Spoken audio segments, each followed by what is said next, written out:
రెడ్డన్న గారు retired police ఉన్నతాధికారి వారు కూడా ఫోన్ ఇన్ లో జాయిన్ అయ్యారు. రెడ్డన్న గారు నమస్కారం. నమస్తే సార్. రెడ్డన్న గారు, ప్రధానంగా ఈ ఢిల్లీలో జరిగిన బాంబ్ బ్లాస్ట్, ఆ తర్వాత కాశ్మీర్లో పోలీస్ స్టేషన్లో వాటి నుంచి ఆ ఎక్స్ప్లోజివ్స్ నుంచి శాంపుల్ తీస్తున్నప్పుడు జరిగిన పేలుడు, వీటి గురించి మాట్లాడుతున్నాం. అయితే ఒకటి ఇవాళ ఒక విమర్శ గట్టిగా ప్రభుత్వం మీద వస్తున్నది ఏంటంటే, ఇంత అనుభవం ఉన్న జమ్మూ కాశ్మీర్లో అంత పెద్ద కొన్ని వందల కిలోల అమ్మోనియం నైట్రేట్ని వీటిని ఒక చిన్న పోలీస్ స్టేషన్ ఎలా పెట్టారు, నెంబర్ 1. నెంబర్ 2, వాటి నుంచి శాంపుల్స్ ఫోరెన్సిక్ ల్యాబ్కి పంపడానికి కలెక్ట్ చేసేటప్పుడు తీసుకోవాల్సిన జాగ్రత్తలు ఎందుకంటే అమ్మోనియం నైట్రేట్ అని చెప్తున్నారు ఇప్పుడు కదా, ఆర్డీఎక్స్ అని చెప్పట్లేదు, లేదా ఇంకేదో కొత్త పదార్థం అని కూడా చెప్పట్లేదు, అమ్మోనియం నైట్రేట్ అనే చెప్తా ఉన్నారు. అమ్మోనియం నైట్రేట్ ఎక్స్ప్లోజివ్ స్టేజ్లో ఉన్నప్పుడు దాని నుంచి శాంపుల్ ఎలా తీయాలి, ఆ శాంపుల్ తీసే వాళ్ళకి కావాల్సిన రక్షణ ఏర్పాట్లు ఉన్నాయా, అసలు ఎక్కడ పెట్టాలి, వీటికి ఏమన్నా కొన్ని ప్రోటోకాల్స్ ఎస్ఓపిస్ ఉంటాయా రెడ్డన్న గారు, లేదంటే ఇది అన్ని జాగ్రత్తలు తీసుకున్నా జరిగిన ప్రమాదం అనుకోవాలి? డెఫినెట్ గా ప్రోటోకాల్ ఉంటుంది. కాకపోతే అంటే ఇప్పుడు పోలీస్ స్టేషన్ లో మామూలుగా ఇప్పుడు మేము కడపలో పనిచేసేటప్పుడు బాంబులు రికవర్ చేసిన, చాలా అనంతపూర్ లో పనిచేసేటప్పుడు రికవర్ చేసిన, ఈ సిఐడిలో పనిచేసినప్పుడు రికవర్ చేసిన, దానికి ప్రోటోకాల్ ఉంటుంది. ఇప్పుడు ఎక్స్ప్లోజ్ అవుతుంది ఆల్రెడీ, ఆ మిక్చర్ ఇంకో మిక్చర్ తో కలిపి ఉంది, any time it may blast అనేవి ఉంటాయి. కాబట్టి డెఫినెట్ గా ఈ ఎఫ్ఎస్ఎల్ వాళ్ళకి ఫోరెన్సిక్ లాబొరేటరీ వాళ్ళని అసిస్టెంట్ తీసుకుంటారు, జనరల్ గా తీసుకోవాలా. బస్ ఈయనేమనుకున్నారంటే నైట్రేట్ అక్కడెక్కడ నుంచి తీసుకొచ్చి ఇక్కడ పడేశారు కదా, ఫరీదాబాద్ నుంచి తీసుకెళ్లి జమ్మూ కాశ్మీర్ తీసుకెళ్లారు సార్, ట్రక్కుల్లో తీసుకెళ్లారని చెప్తున్నారు. ఎందుకంటే ఒరిజినేషన్ అక్కడే పోలీస్ స్టేషన్ లో ఎఫ్ఐఆర్ కట్టింటారు కాబట్టి అక్కడ నుంచే అని. ఈ కలెక్ట్ చేసేటప్పుడు మంచి జాగ్రత్తలు తీసుకోవాలి. ఆ జాగ్రత్తలు తీసుకోకుండా కలెక్ట్ చేయడం ఇప్పుడు వెరీ సింపుల్. ఏమంటే ఎక్కడో విన్నాను, ఈ శాంపుల్ కలెక్ట్ చేసేటప్పుడు శాంపుల్ ప్యాక్ చేసి స్టెప్లర్ ఉంది కదా, స్టెప్లర్, ఆ స్టెప్లర్ కొట్టి సీల్ చేయాలని చూశారు.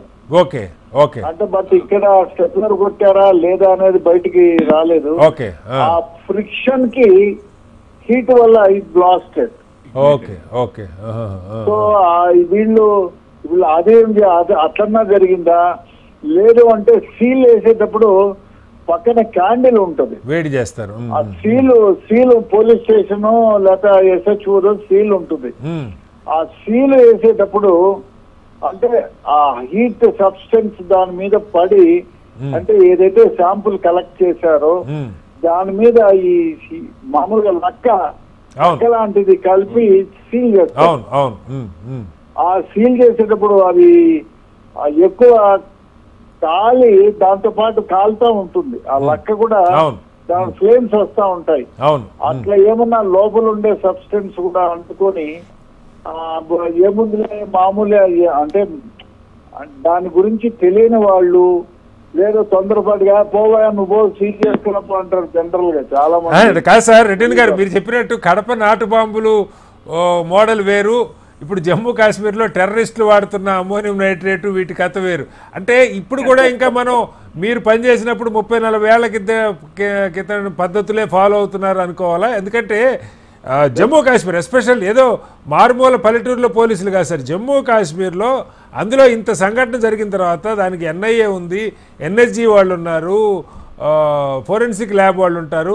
అసలు ఇంత బల్క్గా మెటీరియల్ సరే ఎఫ్ఐఆర్ అక్కడ కట్టుండొచ్చు, షిఫ్ట్ చేయొచ్చా, షిఫ్ట్ చేసేటప్పుడు ఇది ఎలాంటి మెటీరియల్, దీని జాగ్రత్తలు ఏం తీసుకోవాలి, ఇవన్నీ పరిగణలోకి తీసుకున్నారా? అసలు వాళ్ళకి ఆ ప్రొటెక్షన్, ఇప్పుడు బాంబు స్క్వాడ్కి వాళ్ళకి ఏదో కొన్ని ప్రత్యేకమైన డ్రెస్సులు ఉంటాయని చెప్తారు, అలాంటి డ్రెస్సులు కూడా లేవని చెప్తున్నారు, అక్కడ మామూలు యూనిఫామ్ వెళ్ళారని చెప్తున్నారు వాళ్ళు. నేను what I could able to gets and మామూలుగా ఎక్స్పీరియన్స్ లేని వాళ్ళు 3 శాంపుల్స్ తీసే పోవా అని చెప్తుంటారు. చెప్పినప్పుడు సీల్ వేసేటప్పుడు అది తప్ప మామూలుగా పేపర్ లో లాగా పొట్లాలు కడితే ఎక్స్ప్లోజ్ కాదు, ఎనీ ఎక్స్ప్లోజ్. ఇది ఏమైందంటే పెద్ద మెటీరియల్ లో నుంచి శాంపుల్స్ 5-5 గ్రాముల పొట్లాలు 3-4, యాక్చువల్ గా ఈ బాంబులు కానీ నార్కోటిక్ డ్రగ్స్ కానీ 3 శాంపుల్స్ కానీ 4 కానీ తీసుకుంటారు. ఎందుకంటే ఒక శాంపుల్ పోలీస్ స్టేషన్ లో పెట్టడానికి, ఒకటి ఎఫ్ఎస్ఎల్ కి, ఒకవేళ ఎఫ్ఎస్ఎల్ పంపించేటప్పుడు మధ్యదారిలో చాలా Spoil. సందర్భాల్లో కొందరు ఆతంకవాదులు మధ్యలో తెచ్చే కానిస్టేబుల్ చంపిన సందర్భాలు ఉన్నాయి. ఓకే అందువల్ల ఎక్స్ట్రా శాంపుల్ పెడతారు. ఓకే బహుశా అది తీసేటప్పుడు జాగ్రత్త వహించని కారణంగా ఇట్లా సీల్ వేస్తారు కదా, ఆ సీలు అంటుకొని మిగతా ఎక్స్పోజ్ ఆయన సీల్ వేసేవాడు పక్కన తీసుకొని వచ్చి దూరంగా మామూలుగా యాక్చువల్ గా ఎక్స్పోజ్ ఎక్కడైతే ఉంటే దాని నుంచి అట్లీస్ట్ 20 మీటర్ దూరంలోనే సీల్ వేయాలి. అట్లా లేకుండా అక్కడే పక్కన మెటీరియల్ ఉంటే అక్కడే సీల్ వేసి ఉంటారు. సో ఈ హీట్ కి ఇది అంటుకొని ఉంటే అది కూడా అంటుకొని ఎక్స్ప్లోషన్ అయి ఉంటుంది. That must be the thing అని నేను అనుకుంటాను. ఏది ఏమైనా చాలా దురదృష్టకరం. ఎవరైనా హ్యాండిలర్ ని పిలిచి ఆ శాంపిల్స్ కలెక్ట్ చేసి దూరంగా తీసుకెళ్లి సీల్ చేయాల్సిందే. ఆ విధంగా చేయలేదు.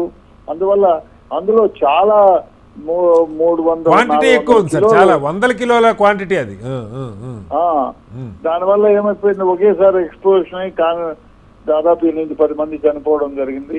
ఇక్కడ నేను కాదు రెడ్డి గారు, మీరు చూస్తా ఉన్నారు టెర్రరిస్టులేమో లేటెస్ట్ టెక్నాలజీ వాడుతున్నారు, వాళ్ళు రోబోస్ వాడుతున్నారు, డ్రోన్స్ వాడుతున్నారు, రాకెట్ లాంచర్లు తయారు చేశారని చెప్తున్నారు. ఇవాళ మనం చాలా సందర్భాల్లో ఈవెన్ రోబోస్ కూడా ఉన్నాయి. ఈ బాంబు ఏదైనా పేలుతున్నప్పుడు డిఫ్యూజ్ చేయడానికి రోబోస్ని వాడుతున్నారు, మనుషులు కాకుండా అని చెప్తున్నారు. పెద్ద కాస్ట్లీ కూడా కదా, అవన్నీ చీప్ అయిపోయింది టెక్నాలజీ వల్ల. అలాంటిది ఇక్కడ శాంపుల్ కలెక్షన్కి మనుషులు ఎందుకు పంపారు, రోబోస్ లాంటివి మరొకటి కాకుండా? అంటే అడ్వాన్స్ అవ్వాల్సినంత మనం అవ్వట్లేదా? ఇప్పుడు మామూలుగా కొంచెం జాగ్రత్త తీసుకుంటే ఏముంది, అక్కడ నుంచి శాంపిల్స్ కలెక్ట్ చేసుకొని సీలింగ్ ప్రాసెస్ దూరంగా 20-30 మీటర్ల దూరంలో అది శాంపిల్స్ సీల్ చేసి ఉంటే ఒకవేళ ఎక్స్ప్లోషన్ అయినా దీన్ని అంటుకొని ఉండదు. 20 మీటర్ అది ఆ జాగ్రత్త వహించక ఎవరో తెలియని వాళ్ళకి అప్పచెప్పినట్టుంది. రిక్రూట్ కానిస్టేబుల్స్ చాలా తప్పు. చాలా సందర్భాల్లో ఇప్పుడు మనకి అంతెందుకు బాంబుల శివారెడ్డి మధ్యరప్పుడు కూడా వెంకటేశ్వర లాడ్జిలో మనం బాంబులు పెట్టింటే తీస్తే ఒకడు కానిస్టేబుల్ ని సీజ్ చేయమంటే ఉండబోయాను పెద్దవాడు అందరు కంపులు మునిగిపోతాయని చెప్పి అది వాళ్ళు ఏం చేశారు, బాంబులు విడివిడిగా చక్కెర పెట్టి కింద కాటన్ వేసి దాంట్లో బాంబులు పెట్టి దానిపైన చక్కెర వేసుకొని వచ్చారు.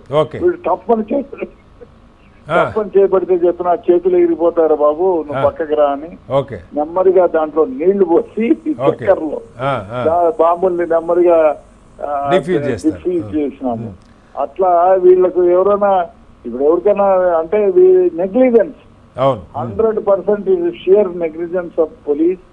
అండ్ ఒకటి జాగ్రత్తలు తీసుకోకపోవటం, బాంబే కదా మా శాంపుల్ కలెక్ట్ చేస్తే ఎక్స్ప్లోజివ్స్ ఏమీ లేవు కదా అనే విధంగా ఎవరో తెలియని అంటే దీని గురించి అస్సలు నాలెడ్జ్ లేని వ్యక్తులు దీన్ని హ్యాండిల్ చేసి ఉంటారు. అందువల్ల ఈ విధంగా జరిగింది. ఇంకోటి కూడా చెప్పండి రెడ్డి గారు, అదే కాదు మనం చాలా సందర్భాల్లో ఇది ఐ థింక్ తాడిపత్రిలో జరిగింది 1991-92లో తాడిపత్రిలో జరిగింది. ఈ బాంబులు అన్ని తీసుకొని వచ్చిన తర్వాత ఆ ప్యాకింగ్ చేసి డిఫ్యూజ్ చేసి పంపించేటప్పుడు ఒక ఎట్టి తలారి అని ఉంటారు, ఆ తలారికి చెప్తాడు ఆ బాంబుని ఏదో పక్కకు పెట్టి నీళ్ల బకెట్ లో పెట్టమంటే వాడు గట్టిగా పట్టుకొని యువతలకేస్తే చేతిలోనే పేరు చేయగిరిపోతుంది. సో ఆ విధంగా అజాగ్రత్త అంటే బీయింగ్ పోలీస్ ఆఫీసర్, అరే మనం సీళ్లు కలెక్ట్ చేస్తున్నాము, బాంబ్ బ్లాస్ట్ కు సంబంధించిన వాళ్ళు లేకపోతే ఎఫ్ఎస్ఎల్ వాళ్ళు ఫారెన్సిక్ లాబొరేటరీ వాళ్ళు ఉంటారు. ఇంకొక విషయం కూడా రెడ్డి గారు ఇంకొక విషయం కూడా చెప్పండి. ఇప్పుడు ఇంత పెద్ద మొత్తంలో ఒక చోట ఉన్నప్పుడు ఎఫ్ఐఆర్ ఎక్కడ కట్టారో అక్కడికి తీసుకుపోవటం అవసరమా? లేదు దాన్ని ఇది డేంజర్ అనుకున్నప్పుడు శాంపుల్స్ అక్కడే కలెక్ట్ చేసి మిగతాది అక్కడే డిఫ్యూజ్ చేసి ఉండొచ్చు కదా, అలా చేయరా? ఖచ్చితంగా ఎంత క్వాంటిటీ అయినా అక్కడికి తీసుకెళ్లాల్సిందేనా? జనరల్ గా మదర్ పోలీస్ స్టేషన్ కి తీసుకెళ్లి అక్కడ నుంచి శాంపుల్ కలెక్ట్ చేసి కోర్టు ఏమంటుందో, ఇప్పుడు కోర్టు ఇప్పుడు సీజర్ చేసిందంతా నమ్మాల్సిన పని లేదు కదా. ప్రొడ్యూస్ బిఫోర్ మీ అంటాడు అనుకో జడ్జి, అప్పుడు ఏం చేస్తాం? నేను అదే అంటున్నాను సార్, అక్కడే అవి లొకేషన్లో ఎక్కడైతే వాటిని ఐడెంటిఫై చేశారో, అంటే క్వాంటిటీ ఎక్కువ కాబట్టి నేను అనేది కావాల్సిన శాంపుల్స్ అక్కడే తీసుకొని కావాలంటే జడ్జి గారిని పిలిచి శాంపుల్ కలెక్షన్ చేసుకొని మిగతాది అక్కడే డిఫ్యూజ్ చేస్తే అసలు ఇంత ప్రమాదం జరిగేది కాదేమో కదా. అవును కరెక్టే, కానీ స్పెషల్ పర్మిషన్ తీసుకొని ఉండొచ్చు. ఓకే, సో మచ్ ఉందండి. ఎందుకంటే జనరల్ గా మనము దొంగతనమైన సొమ్ము గాని ఏదైనా తుపాకులు గాని ఆ కోర్టులో మాకు సేఫ్టీ లేదంటే పోలీస్ స్టేషన్ లోనే భద్రపరిచి ఆ ట్రయల్ సందర్భంలో ట్రయల్ జరిగేటప్పుడు దానిని ఎంఓగా బయట చూపించడానికి తీసుకెళ్తారు. అప్పుడు కూడా ఇట్లా ఎక్స్ప్లోజివ్స్ ఏమన్నా ఉంటే ఓన్లీ ఫోటోస్ సబ్మిట్ చేస్తారు, ఎఫ్ఎస్ఎల్ సర్టిఫికేట్ సబ్మిట్ చేస్తారు. ఆ విధంగా చేసిండొచ్చు. Special permission can be taken. ఇది డిఫ్యూజ్ చేస్తామండి, సో మచ్ ఆఫ్ ఇది ఉంది, ఇది మీరు బిల్డింగ్ లో ఎక్కడైనా పెట్టినా ఆ బిల్డింగ్ చెప్పొచ్చు కదా, అట్లా డిఫ్యూజ్ చేసి దాన్ని శాంపిల్స్ కలెక్ట్ చేసి పంపించిండొచ్చు. ఏదో